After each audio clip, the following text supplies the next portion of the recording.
There's a story told of a wise rabbi who, after a long morning in his office at the synagogue, decided that was enough. He needed a little fresh air, some sunshine, and so he decided to take a walk through the streets of town. And getting a little carried away, he found himself walking all the way down to the shore of the sea near town, looking out upon the beautiful blue expanse. Seeing the little strip of sand on the beach, he noticed a tiny wisp of white smoke. So as he walked along his way, he approached that small fire on the beach, and seeing a young man there with fishing pole on the ground, he walked up and said hello and wished him a fine afternoon. The young man said hello in return and informed the rabbi that it was such a wonderful day that he couldn't stay at work. So he took a little extra time, went down to the beach, grabbed his fishing pole, and decided to have some lunch because, as he said, he absolutely loves fish. He just loves fish. It's his absolute favorite food. And the rabbi said, "Oh, you love fish?" "Yes," he says, "Rabbi, I came down here and went fishing and have some fresh fish for lunch." And the rabbi grew confused and said, "Wait a minute. You love fish, yet you went out of your way, came down to the shore, pulled the fish out of the water, killed it, cut it up, roasted its flesh, and now you're eating it." He said, "I'm sorry for being grumpy," he said, "but you don't love the fish, you love yourself. And the fish is giving you pleasure and nourishing you, and so because you love yourself, you've killed the fish. You don't have love for the fish, you love yourself."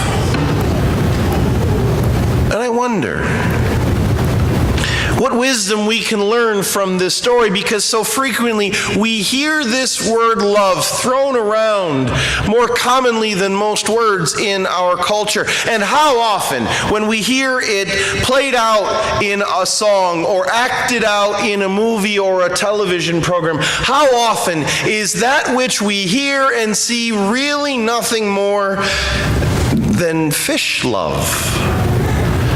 How often is what we normally think of as love simply that which is the desire to fulfill our own emotional needs, our own human desires, and yet we call that love, that which accomplishes that for us? Think of the love song.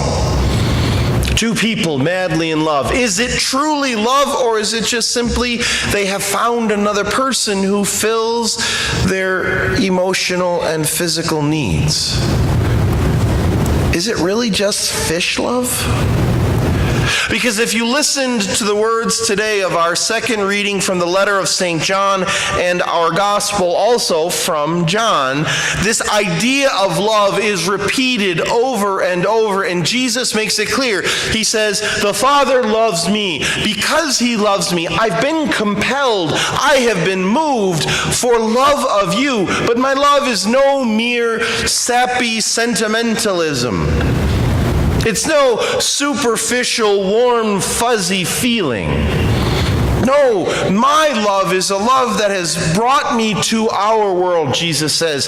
"I've given myself for you, and so my desire is that you may know joy, that your joy may be complete, that my joy," Jesus says this, "I've told you all of this so that my joy may be in you, and your joy may be complete." But I wonder, as we meditate on the thought of what love really is, how often do we hear the opposite message? How often do parents say of their children, I don't know if they'll be successful, I just want them to be happy? How often do we see everything from beverages to automobiles advertised to us as the solution to our happiness? How often do the messages of our world tell us, just be happy? And by that, don't they mean simply find ways to fulfill your wants and desires? Isn't that how our world defines happiness? And yet, Jesus says nothing about happiness. He longs for us to know joy, and joy is something entirely different. In fact, the more that I do this whole priesthood thing, the more that I realize happiness and joy are very different, often opposite. Happiness, again, is seeking out to fulfill my own wants and desires.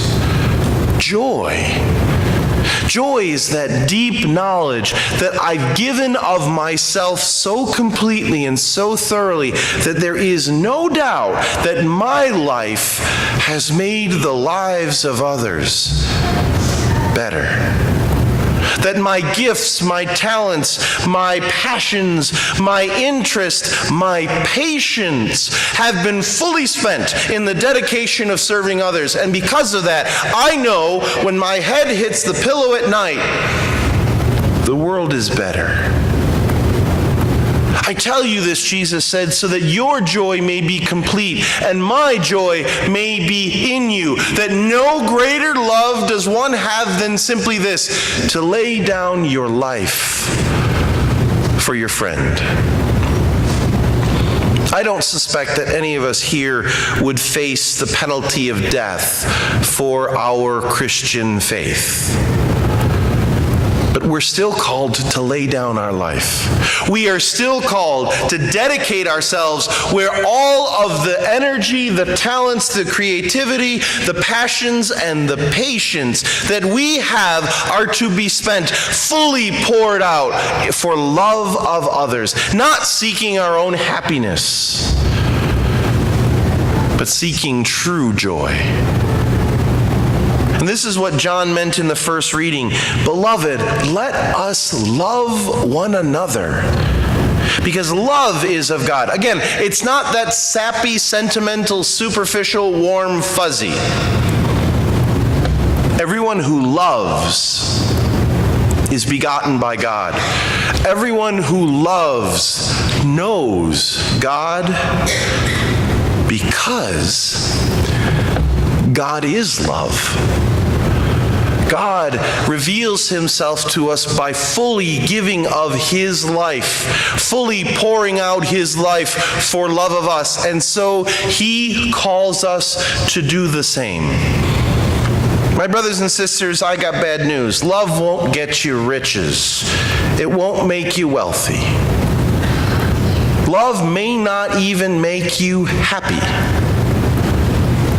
But love is the secret to joy. Love is the knowledge of God at work in the depths of who we are and the power of God at work in our world. And it is only this sacrificial love that fixes this broken world. It is only this sacrificial love that fixes so many broken hearts, broken lives, broken homes. It is only this sacrificial love that heals and fills every longing in the depths of our lives.